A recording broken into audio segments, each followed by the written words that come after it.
Contrato recorrente de manutenção, eu falei isso aqui, 100% dessas empresas priorizam contratos recorrentes. Ou seja, eu vou atrás do cliente que quer instalar só um equipamento, posso até fazer, desde que eu faça, enxergando ali uma oportunidade de conseguir um contrato lá na frente.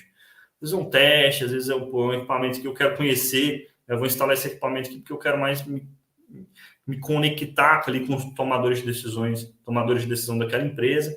Então eu gasto um pouco mais de tempo nisso, mas eu foco o meu esforço em vender contratos recorrentes. Dinheiro na área de climatização e refrigeração está em contratos recorrentes com outras empresas, tá? As margens são muito maiores, né? Então as margens de lucro em contratos recorrentes são muito maiores. Então, por quê? Porque você ganha no longo prazo, né? Então, se eu cobro lá, vou dar um exemplo prático, R$1.000 por mês, e eu fiz um contrato de 24 meses, eu faturei ali, óbvio que eu vou receber isso parcelado, mas eu faturei R$24.000, né? Estou dando um exemplo, né? Os valores são simbólicos aqui. Então, você consegue ter muito mais previsibilidade de fluxo de caixa, né? Ou seja, se eu tenho 50 contratos recorrentes, 15 contratos recorrentes, 5 contratos recorrentes que seja, eu sei quanto que eu vou faturar. Se eu trabalho sem contratos recorrentes, ou seja, se eu não tenho contratos recorrentes, eu começo o mês com R$0 de possibilidade de faturamento. Eu preciso correr atrás desse faturamento, do novo faturamento. E tudo isso, óbvio, custa muito mais dinheiro, né? Como é que funciona a dinâmica de um contrato recorrente na manutenção? Eu vou gastar minha energia ali durante 2, 3 meses e depois eu vou conseguir esse contrato, né? Se o meu plano der certo, se a minha estratégia correr bem, eu vou conseguir o contrato e eu tenho ali 12, 24 meses. Volta, por favor, Nando. Que eu tenho 12, 24 meses de faturamento em que eu não vou gastar nada por esse faturamento. Nada, a não ser que o cliente cancele o contrato comigo. Mas isso, se eu prestar um bom serviço, dificilmente vai acontecer.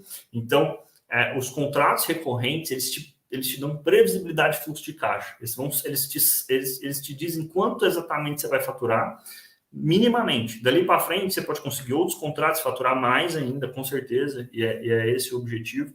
Mas eles te dão uma previsibilidade, ou seja, você sabe quanto você pode gastar com marketing, com produto, com investimento em infraestrutura, você sabe quanto você pode investir a partir da previsibilidade que você tem de fluxo de caixa. E quem te traz isso é contrato recorrente.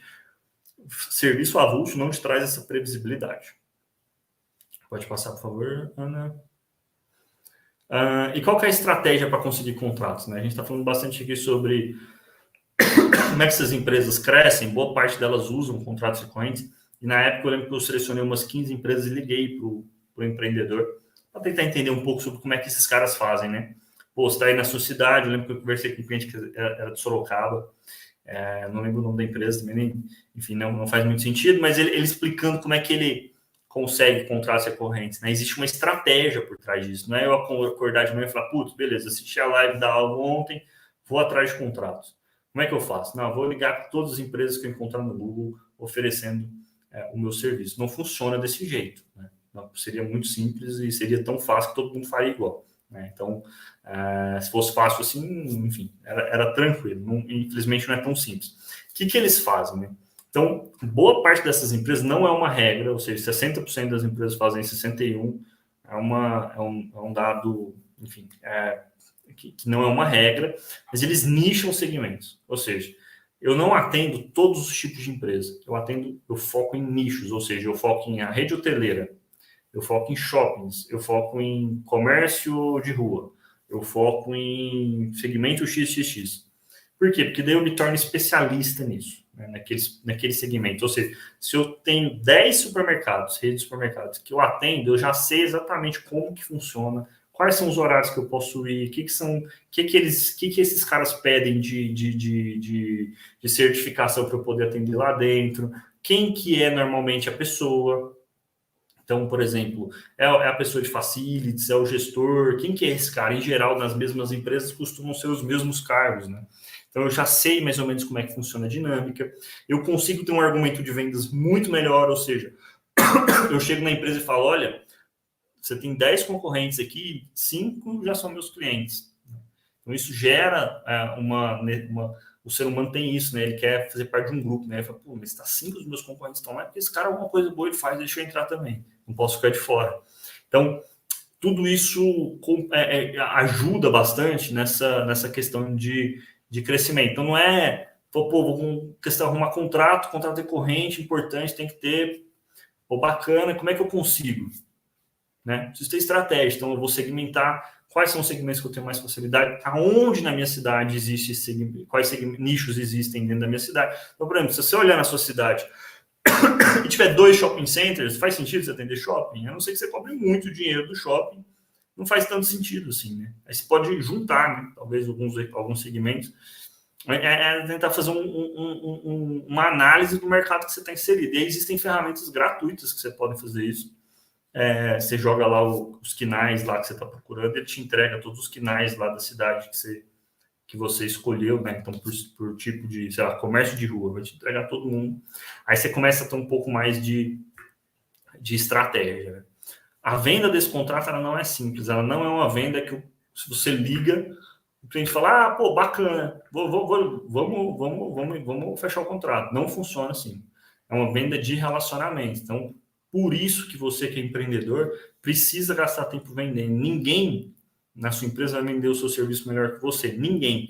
E essas vendas são vendas de relacionamento. Né? Então, pô, eu vou ali, quero focar, sei lá, em algum segmento e vou falar com arquitetos ali para eles me indicarem para instalação de construção civil. Então, sempre que tiver uma obra ali rolando, eu vou, esse arquiteto vai me indicar. Né? Então, você tem que gastar tempo com esse arquiteto, você tem que sentar com ele, conversar, ele tem que te conhecer, ele tem que saber que seu serviço vale a pena para ele. Né? Então, isso ele não vai tomar essa decisão em 1 ou 2 dias. Né?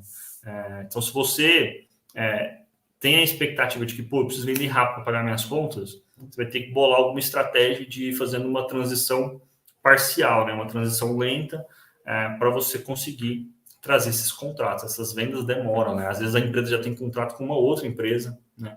Então, pô, se eu ligo lá, pô, o cara gostou de mim, a gente começou um relacionamento de negócio, mas o cara falou, eu tô com outro contrato que encerra em 4 meses, eu vou esperar para a gente poder conversar.